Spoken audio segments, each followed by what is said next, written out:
Welcome to Divine Therapy Incorporated. Before we begin this journey, I want you to find a place where you can be completely undisturbed. This is a time for your mind to find its home. Adjust your position so that every muscle feels supported. Close your eyes and imagine a soft, blue light surrounding your body, creating a protective shield where the noise of the outside world cannot reach you.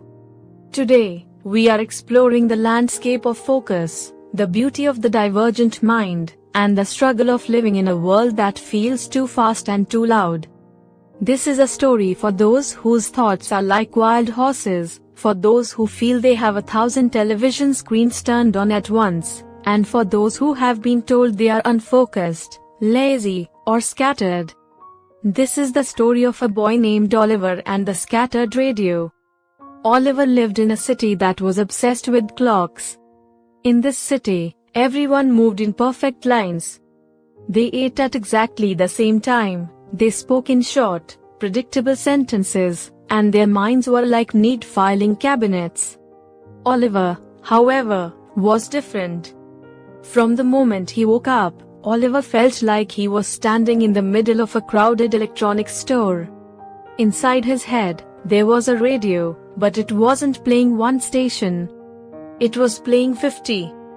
He could hear the hum of the refrigerator 3 rooms away as if it were a drum set.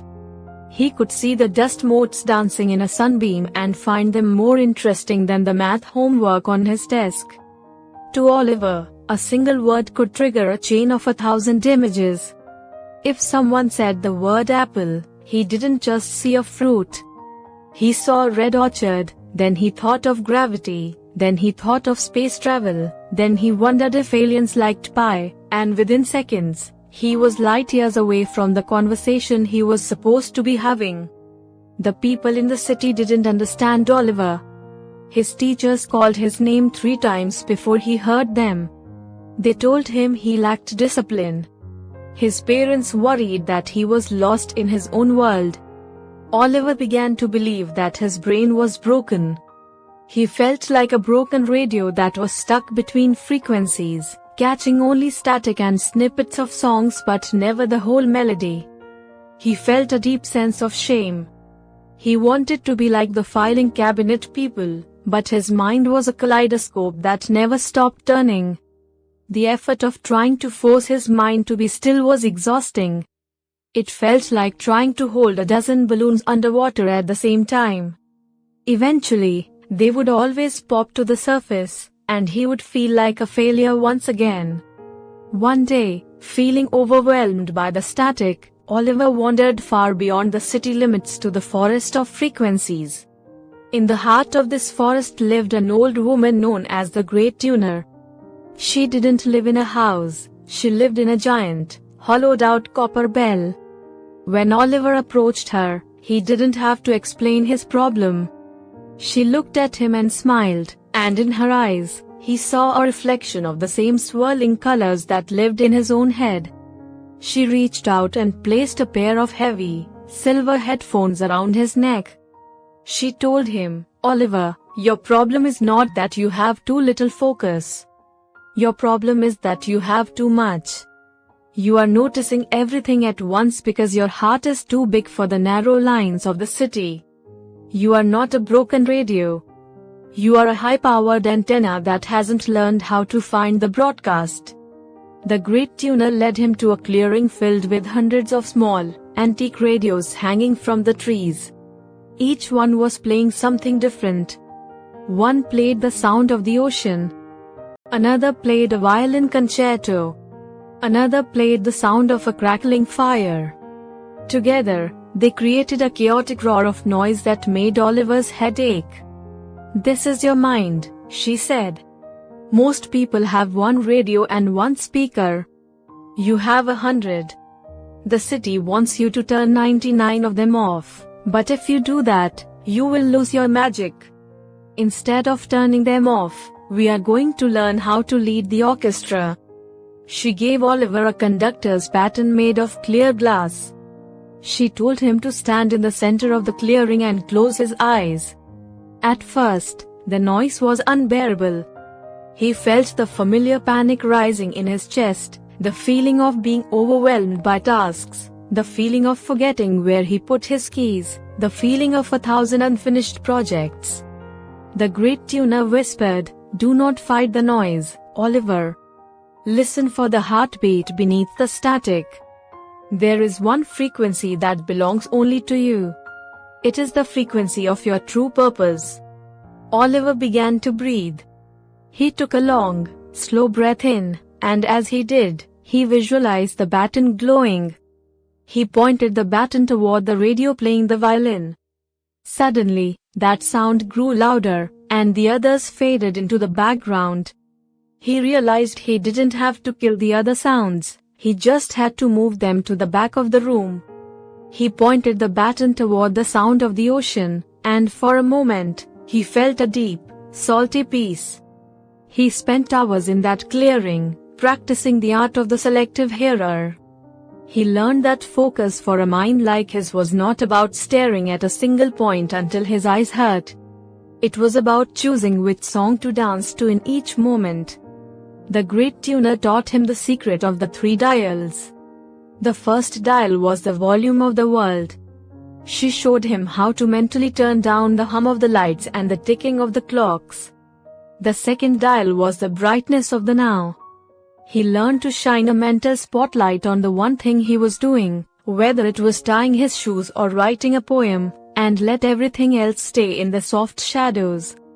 The third, and most important dial, was the frequency of compassion. He learned to turn down the voice of the critic, the one that told him he was lazy, and turn up the voice of the divine, which told him he was a genius of a different kind.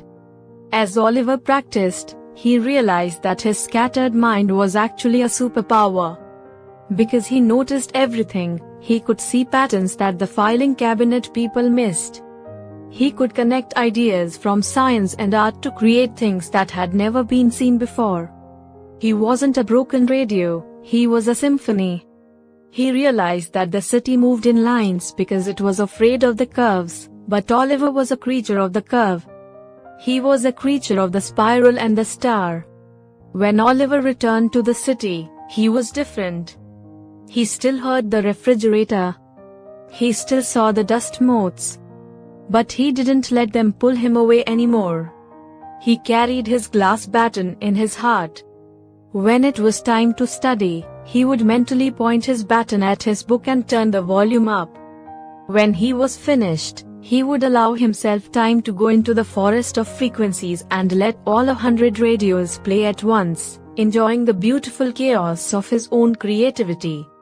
He stopped trying to be a filing cabinet and started being a library, a vast, wonderful, slightly messy library where every book was an adventure.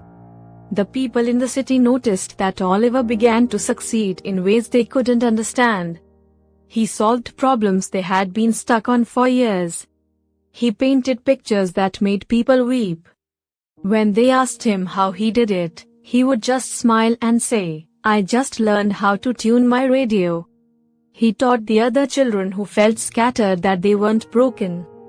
He showed them that their ADHD was not a deficit of attention, but an abundance of life.